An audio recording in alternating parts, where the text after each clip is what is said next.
Today, we mark 24 years since the September 11th terror attacks in New York, Washington, D.C., and Pennsylvania. Taking a look right now at the New York City skyline, live from Freedom Tower, where it stands in place of the original World Trade Center. Today, we remember the nearly 3,000 lives taken in those terror attacks and all the lives impacted and lost since that day in 2001. Here at home, the Louisville Fire Department gathered alongside city leaders paying tribute to the first responders lost in those attacks. Louisville Fire Chief Brian O'Neill highlighted the selflessness of firefighters that day, knowing they were running into a dangerous situation and doing it anyway. A lesson he wants new firefighters to learn, saying something similar at their graduation ceremony just 2 weeks ago. And I mentioned empathy. Empathy as a quality that is absolutely necessary for a good firefighter. And I believe it's true for any first responder, police, EMS, firefighter.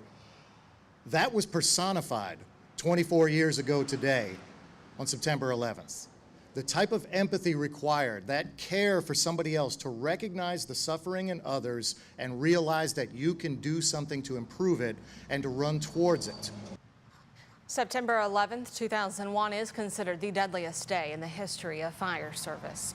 Fort Knox soldiers were among a large crowd gathered for Patriot Day ceremony at the Kentucky Veterans Cemetery in Radcliffe this morning.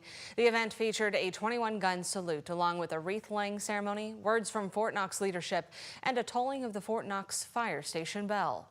And so you might think those events happen far away, whether it be in the Pentagon or in Pennsylvania, but you have a piece of the World Trade Center that was forever changed that day and have a piece of that beam here, I think is really significant, and it really brings it home here to Kentucky.